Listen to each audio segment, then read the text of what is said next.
Welcome to Glioblastoma AKA GBM, a podcast brought to you by the Glioblastoma Research Organization, highlighting stories of GBM warriors, caregivers, medical advisors, and more. Welcome to Season 3 of our podcast, where we delve deep into the world of glioblastoma, also known as GBM. Join us as we navigate the complexities of glioblastoma with expert insights and heartfelt narratives. Please remember that the information presented in this podcast is for educational and informational purposes only. It is not intended to treat, diagnose, or prevent any disease, and you should contact your medical provider or healthcare team with any questions. Plus Therapeutics is developing a novel treatment for recurrent glioblastoma patients. Their targeted radiotherapeutic has the potential to deliver a single yet highly powerful radiation dose directly to a tumor without damaging healthy tissue or causing significant side effects. They are currently enrolling patients for their NIH-supported ReSPECT GBM clinical trial. For more information on this recurrent glioblastoma trial, please visit respect-trials.com/GBM. Dr. Marc Hedrick, welcome to the Glioblastoma AKA GBM Podcast. I am so excited to have you on the show today to talk about Plus Therapeutics and everything that you guys are doing with the new research that you're working on and the new trials that you have going on. So welcome to the show, and thank you so much for joining me. Hi, Amber. No, thank you. Happy to join you. I would love for you to first introduce yourself and then go into telling us a little bit about Plus Therapeutics' mission. Sure. Well, again, my name's Marc Hedrick. I'm the president and CEO of Plus. By background, I'm a physician, general surgeon, vascular surgeon, and craniofacial surgeon, formerly at UCLA. Left my practice a while back and been in technology development, pharmaceutical development for the last 20 years. So that's sort of my background, an MBA along the way. And Plus really started in 2019, and we had the idea that targeted radiotherapeutics for central nervous system cancers had tremendous potential for what are really tough medical problems and largely unmet medical needs, as you know, and probably your audience knows. And the reason we thought that is that central nervous system cancers are very radiosensitive. By and large, they tend to respond well to radiation. The problem is getting enough radiation to the tumor and not getting it to the normal tissues like the bone marrow and the gastrointestinal organs that tend to be affected when high doses of radiation are given in sort of a diffuse, non-targeted way. So we felt like if we could marry high doses of radiation, but go directly to the tumor or the at-risk tissue, we could talk about what that means in a minute, then we can get better outcomes than we can get with current therapies. That was the idea behind it. And since then, we've done a number of business development transactions to build up a portfolio of technologies that allow us to do just that. Can you talk a little bit more about targeted therapeutics and how targeted radiotherapeutics work? Sure. So there's kind of two words there. There's targeted and then there's radiotherapeutics. And I'll take them individually and then merge them back together. So targeted in simplistic form means you want to hit the bullseye meaning the tumor or the area around the tumor that's at risk for causing a recurrence, which is common in glioblastoma, by the way. And there's several ways to do that. So you can put a chemical on the drug that attracts it to the tumor and binds directly to the tumor and tumor cells that deliver it. You can deliver it through devices and other things that help get it there. Or you could do a very narrow ray beam that comes inside and out, but that's a problem because you're going through normal tissues with a ray beam. The tumors in the central nervous system are really problematic because of where they're located. The brain is a tough organ to get to. It's surrounded by the skull and the face. The anatomy is really difficult, and all of it is very important. There's no part of the central nervous system of the brain that you can't really do without. It's all very important. And if there's a problem it causes a series of symptoms or problems for the patient. So you have to be really respectful of the anatomy. So the other thing is that in targeting, there's something called the blood-brain barrier. It's a technical term, but people that follow glioblastoma in these patients or caregivers may know about that. And only about 2% of drugs go past this blood-brain barrier. It's there as a protective mechanism to protect your brain and spinal cord from bad stuff that's circulating in your blood system. So it's there for a reason, but it also is an impediment to getting any kind of drug, targeted radiotherapy, whatever, in there. So the targeting strategies for the central nervous system have to be really tailored to that organ and tissue. So we use a couple of different strategies depending on what the tumor is. We could talk about that in a moment. In terms of radiotherapeutics, the other half of the equation, radiation as a cancer killer has been around for decades, very commonly used. I think about a very high percentage, I don't know the exact number, I can't remember exactly, but receive some sort of radiation for the treatment, whether it's breast cancer or CNS cancer or lymphomas or other kinds of cancers. They're very commonly used for patients. But there, over the last 10 years or so, people have recognized that, wow, you can use unique strategies to get the radiation to the tumor, and you can concentrate the radiation to the tumor. And that radiotherapeutic is really so that's sort of a drug that delivers the radiation. And there are different kinds of sources of radiation. And we use a particular one that we think is ideal for the CNS, but there are other types of radiation that are used in other cancers, like cancers of the prostate or the pancreas or other cancers.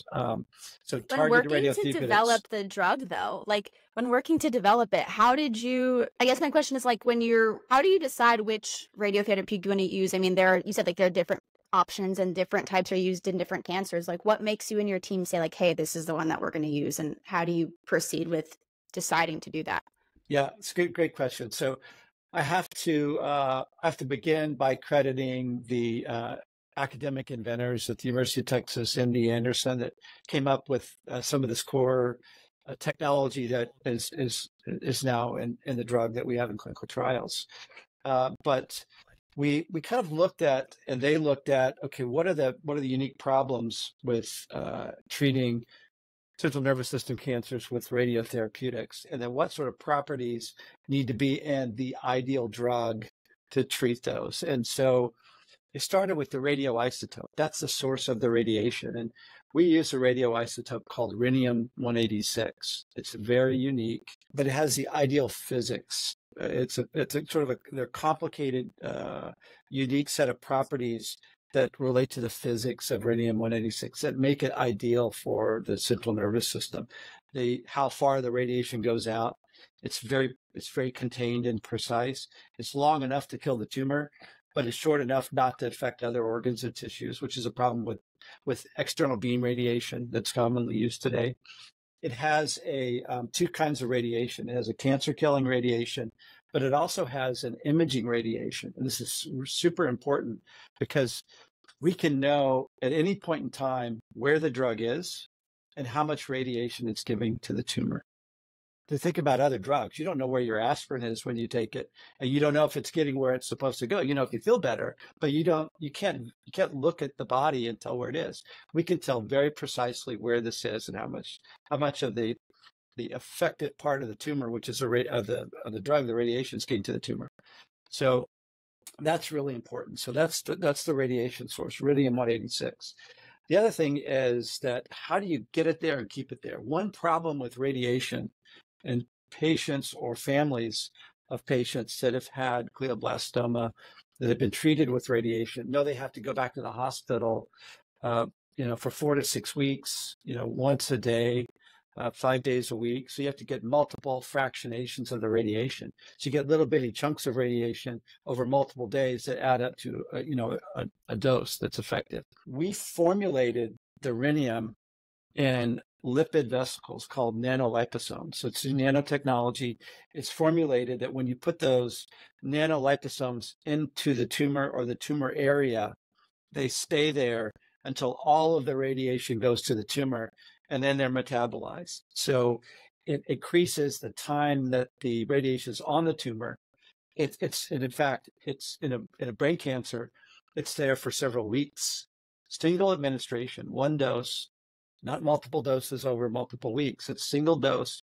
In glioblastoma, the radiation goes right to the tumor or the key area around the tumor, delivers all the radiation, and then it's normally metabolized. So the nanoliposomes are a critical part of the system as well. And then another part of the system is how we do the targeting. There's software and neuronavigational hardware in the operating room by the neurosurgeon might use that allow us to target it very precisely within about a millimeter of where we plan to put it. So it's the targeting technology, the liposomes of the rhenium, really makes an ecosystem that allows us to do what we couldn't do just a few years ago. Interesting. And that leads me into my next question. I want to talk about the ReSPECT GBM trial, but also prior to that, I want to understand for those that are listening as well to explain about the trial, but I'm also curious when you're talking about these like radiotherapeutics, can you talk about the process in which the actual trial is conducted? Like, let's say I'm a patient and I meet all the criteria, I decide to join the trial. What does the next step look like? And like, how does the dosage look like? And what is the entire process of working with targeted radiotherapeutics look like? Yeah. So let me talk about what the journey for the patient and the family look like, because so very different than chemotherapy or external beam radiation, which are sort of the mainstays of treatment. And we're just talking about glioblastoma. We treat other central nervous system cancers as well, but just focus on glioblastoma for a moment. So when the patient in the trial, or when this is approved, hopefully, when they recur, most patients that are diagnosed with GBM, they almost all will recur, but after their initial round of treatment, they get serial MRIs every 60 days or so. So the doctors will look at those and they'll see that the cancer's recurred. So we're just focused today on just the recurrent GBMs. One day we'll do the primary GBMs and brain mets and the other and pediatric brain cancers. I'm just talking about recurrent GBM right now. On those serial MRIs, the doctors will identify a zone at risk for recurrence.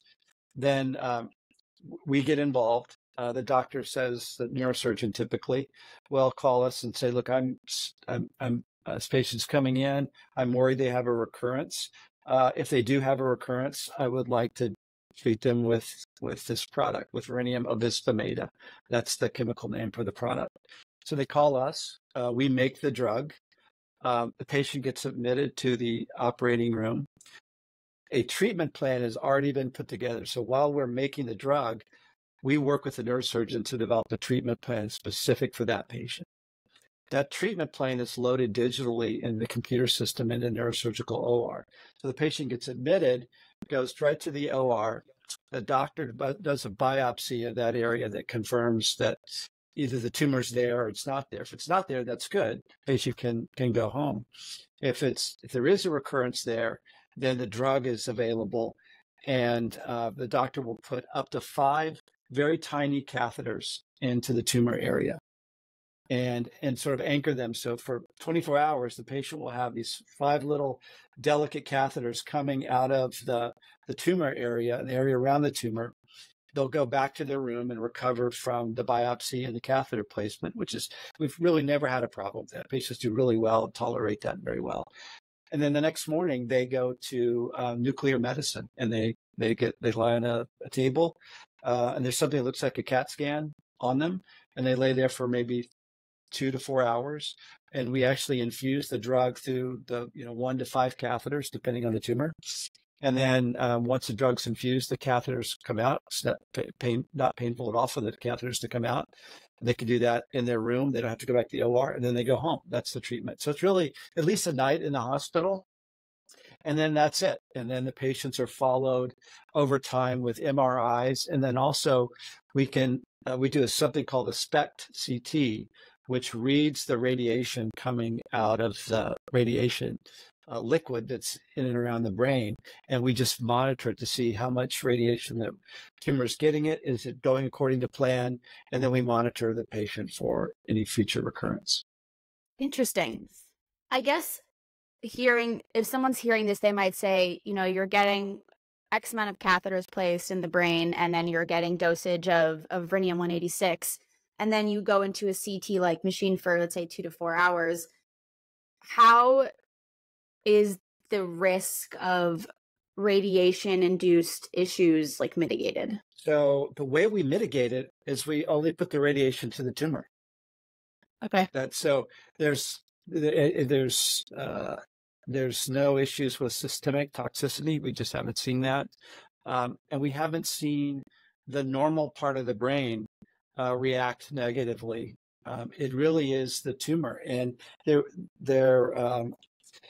when we do the case planning, we see all the neural tracks. We can see that with the imaging software. We can see where the speech centers are, the motor areas are, and see the relationship of the tumor to those very important parts of the brain. And so our case plan contemplates putting it precisely to the tumor, but also the infiltrative margin. And if patients know anything about the biology of brain cancers, the problem is the tumor, but also about a rim of about 1 to 2 centimeters around the tumor that you can't resect. And it looks pretty normal on imaging oftentimes, but we treat that as well. That's one of the key unique aspects. But the normal brain reacts well. The tumor reacts very poorly. It dies, which is what you want. And so that creates sometimes some swelling. And so the patients get steroids. It's pretty normal in brain surgery to get steroids. So the patients routinely get steroids, and that's pretty much it. Patients do really well, and it's been remarkably safe. There's something in clinical trials called a dose-limiting toxicity. So as you increase the dose, sometimes you increase the dose so much, you're trying to figure out what the right dose is. We haven't had any dose-limiting toxicity. It's been remarkably safe. Given the amount of radiation we're putting in. And this is really a key point. The amount of radiation we're putting in is 10 to 20 times what you can get with external beam. External beam radiation and glioblastoma is the gold standard for radiation. And it's actually the best killer of glioblastoma cells, better than chemo, better than anything. It's the best, and we're giving 10 to 20 times the amount. And that's why I think this technology's got a lot of promise. When you're talking about, the fact that this is treating recurrent glioblastoma, typically I feel like someone would think, okay, I have a recurrent tumor, let's take it out. But you guys are saying, keep it in. We're going to conduct the treatment and the radiation on the tumor without resecting it with just a biopsy. Why is that? Well, first of all, some tumors aren't resectable, or they're in a place where it doesn't lend itself to surgical resection. Oftentimes in the recurrent setting, there's scar and there are other things that make surgery not a viable option. When you look at surgeries that have been done on patients that have a recurrence, and this is published work by physicians who care for these patients, it's very unusual for you to get the entire tumor removed. It's typical to leave tumor around. So it's incomplete. The surgery is incomplete. And the more complete the surgery is, the better the patients typically do. The less complete it is, the worse they do. It's pretty standard. But even with a complete removal of the tumor, which is not common, you leave this margin around the tumor, which is where the recurrences occur. It's the infiltrated margin. And that can be up to about 2 centimeters around the tumor. That's not addressed by surgery, and it is addressed with what we do. So we address the tumor and the infiltrated margin, and we're getting better and better at the targeting. And the reason we're getting better and better so quickly is because every patient that we treat, we get to see the plan that we made, and we get to see the dosimetry data and see exactly where the radiation is. Right. And what we found in our trial so far, that the amount of radiation that gets to the tumor and how well we cover the tumor and the margin highly correlates with how the patient does. So much so that we can tell within 5 days, we can have a pretty good idea how the patient's going to do. That's very unusual system in a disease like this, that there's such a high correlation between the administered dose, the location, that you have all that data, and then you know how the patient does when you follow them. Yeah. So yeah, it's pretty exciting. So when you're, the radiation and the treatment goes in through the catheters and it's in the tumor, and let's say, it's working, everything's great, the tumor dies. Does it sits in your brain? Does it come out at some point? Like, what is the process if someone's like, okay, well, like now what, it's working, and let's say, like the tumor is dying off and the recurrence is fading, or I'm not sure the proper terminology of how you guys would describe that, but like then what? Yeah, so it's analogous to any form of radiation in the body to treat the tumor, in the sense that if the tumor dies because the radiation disrupts the DNA in the tumor. Tumors are very fast growing, particularly GBM. The radiation breaks the DNA into pieces. It breaks it so much that the body can't put it back together. The cell can't fix it, and the cell just kind of falls over and dies. And so that happens across the whole tumor. And so the body, it just sort of breaks down by very kind of normal processes that the body uses to break down things that aren't viable, that aren't alive. And then the body metabolizes it and breaks it down. And so kind of a scar is sort of replaced. The brain's version of a scar is sort of replaced there where the tumor was.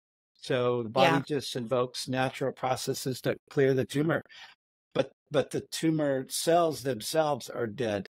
That's the key. Why do you think there are so many challenges typically in trying to create a treatment for recurrent glioblastoma? Yeah, so there are a handful of factors. I've alluded to some of them along the way, but let me kind of give you to you in sort of list form. So we mentioned the blood-brain barrier.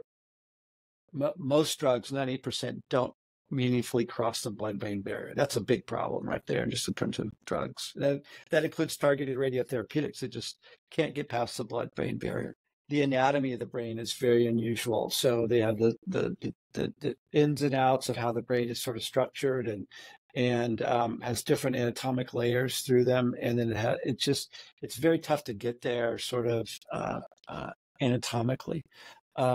I mentioned surgery. So the standard by which doctors use for resection, or neurosurgeons for resection of tumor, is, did I have clear margins? Did I get the tumor out? But that's only part of the problem. I mentioned this sort of infiltrative margin.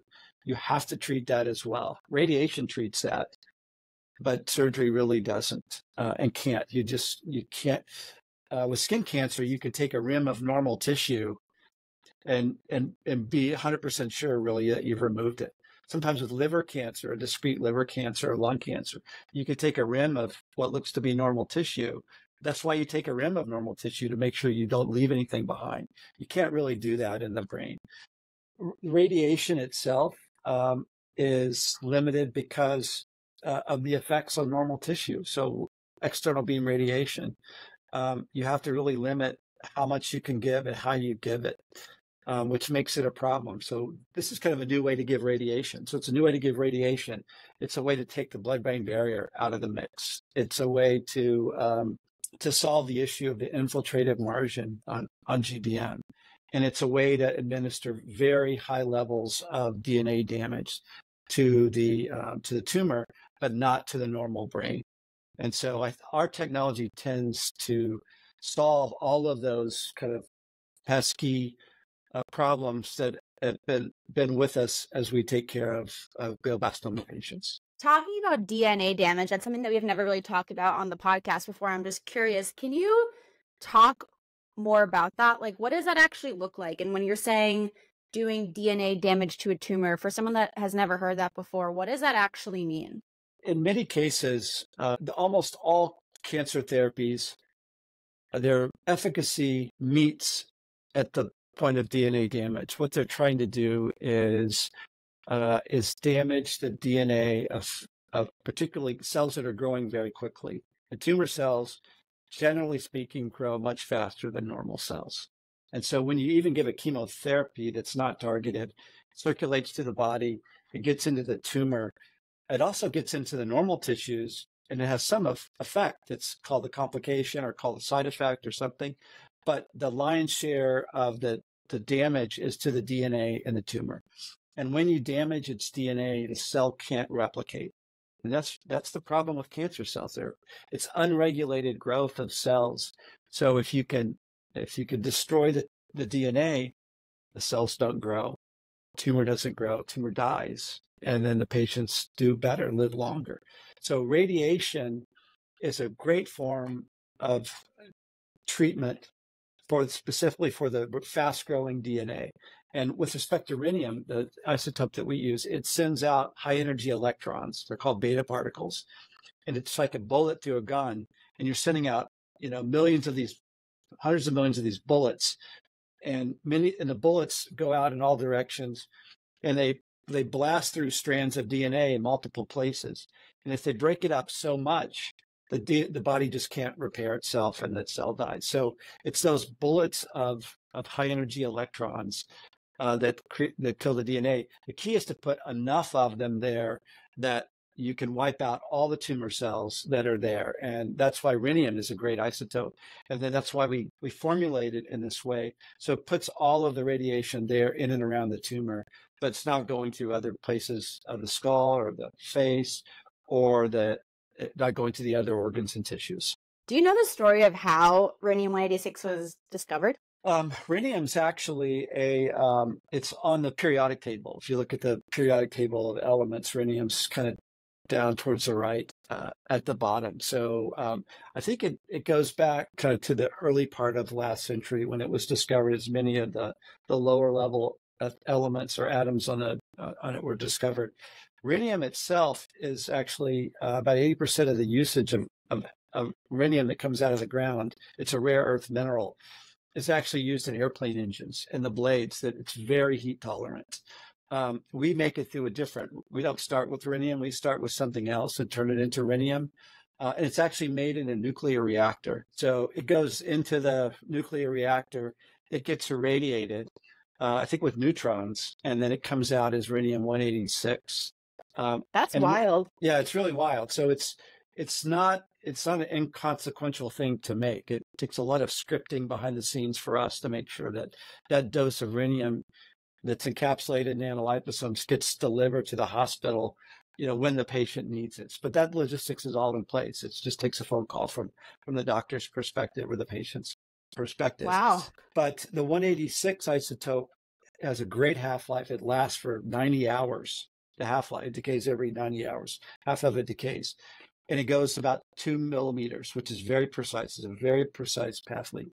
And it has a good radiation density and energy that makes it optimal for CNS cancers. And that's what I mentioned before. The physics are really optimal for this. So it's a really unique, interesting radioisotope. The patients that have currently gone through the trial or that are just finishing up, can you share more about the outcomes of what the data is resulting from the ReSPECT GBM trial? Yeah, so the way I would characterize the data that we have so far is in terms of 3 ways. One is sort of feasibility, because what we're doing is unique. Nobody's ever really done what we are doing today. This is really kind of groundbreaking. It's groundbreaking in how we're delivering it. We use something called convection enhanced delivery, which is sort of the catheter technique, and we pump the rhenium-186 into the tumor. We pull the catheters out, and then we follow the patient. So that in and itself is incredibly novel. We also put, the bigger the tumor is, the more of fluid we put in, because we're trying to treat not just the tumor, but the area around the tumor that's at risk. So we put pretty substantial amounts of fluid with the drug so that it pushes the drug into that whole area that we're trying to treat. So that's something that, to my knowledge, nobody's ever put that much fluid safely into a tumor. So we get back to this issue of feasibility, and then this much radiation. So let me just put this in perspective for those that are listening. So in their current glioblastoma patient, if they get radiation, they get about 35 gray. Radiation is measured in gray. They get 35 gray. We're delivering up to 740 gray. And typically right now in our phase 2 trial, about 350 gray. So routinely, we're giving 10 times the amount of radiation. Nobody's ever given that much radiation. and done it safely. So that's the feasibility is all there. The case planning and all the things I just mentioned are there. So that's kind of point number one. Point number two is safety. It doesn't make any difference if this is, nobody's ever done this before and it's 10 times the amount of radiation. It's not safe. So it's been remarkably safe. And there's been no dose limiting toxicities, which is how you measure in these kind of trials, what the maximum dose is. We haven't hit a maximum dose yet, which is incredible. We're still, the FDA, in conversations with the FDA, they've said, look, gosh, this is really promising, but you've got to just figure out what's your maximum dose. We haven't figured it out yet. So it's been remarkably safe. The catheters really aren't problems for the patients. They don't have systemic exposure to the bone marrow or other place, and they do really well. Patients often are really tired with external beam radiation. They don't seem to be tired like they are. I've interviewed some patients that have been treated.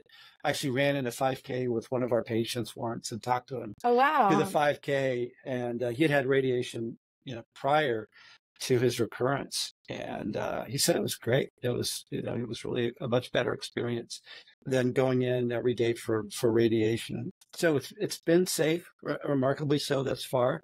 And then efficacy is sort of we're still in progress. So I want to be very careful about that. But let me tell you what we've shown so far. And there's the neuro-oncologists have their annual meeting every year. It's every November. We presented our data from our GBM trial, the phase 1 and the phase 2 data at that meeting last year. And we showed in the phase 1 trial, the patients that got a therapeutic dose of radiation, and in our mind, that's 100 gray of radiation or more. Of those patients, the median overall survival doubled what standard of care is. It was overdoubled. It was like 110% of the standard of care. So that's a big change in survival. And then some patients live much longer than that. That's just the median. And some patients had difficult tumors, difficult locations, difficult tumor geographies, or we were early in the dose escalation phase, so they didn't fully benefit. But in the phase 1, we showed that if you get an adequate amount of radiation to the tumor in the dose escalation phase, that it doubles their survival or over doubles. So in the phase 2, we took what we call the recommended phase 2 dose out of the phase 1 trial, and we reported the first 15 patients in the phase 2, and the median overall survival was about a 60% improvement in survival. Very early in the trial, a number of patients still alive, but a very promising early overall survival signal. And just for comparison, most phase 1 or early kind of phase 2 trials that you see in glioblastoma, you're not even really looking at overall survival. You're looking at imaging endpoints or other things they're sort of proxies for survival. We actually have overall survival data here in the phase 1, which is very unique. For those that are listening that and you want to learn more about the trial, maybe to enroll, to just gather more data, what can they do? Who can they reach out to? How can they go about that? Yeah, so this trial is actually currently funded by the National Cancer Institute, the NIH, so through phase 2. So it's in clinicaltrials.gov. You can obviously go there and see. It's called the ReSPECT GBM trial, like the word respect and the GBM after it. This started in Texas at the 3 major cancer institutions in Texas, MD Anderson and University of Texas San Antonio, and my alma mater, University of Texas Southwestern in Dallas. We're now expanding it to the Midwest, so Ohio State. So patients in the Midwest can be referred to Ohio State, and we're a center in New York, and then a center in Florida. Those will be starting kind of imminently. So patients can call us. We have a referral line, and we'll help triage, do a checklist, make sure they fit the inclusion/exclusion criteria, and make sure they get into the study coordinator at the hospital that makes the most sense for them. Well, thank you so much for taking the time to share more about what you guys are working on. I think it's super fascinating, and I think a lot of people listening to this will be able to have learned a lot, and not only just about Plus Therapeutics, but just, again, like targeted radiotherapeutics in general. And I think it's very interesting for a lot of people in the glioblastoma community to learn about the research that's being done. So thank you so much for taking the time to share that with us. My pleasure. Thank you, Amber. Thank you for tuning in to another episode of Glioblastoma AKA GBM. To learn more about the Glioblastoma Research Organization, you can visit us online at gbmresearch.org, on Instagram or Facebook at Glioblastoma Research, on Twitter at glioblastoma.org, or on LinkedIn as Glioblastoma Research Organization. To start your own fundraiser, to donate, or to learn how to get more involved with the organization, please email us at contact@gbmresearch.org, and we'll see you on the next episode of Glioblastoma AKA GBM.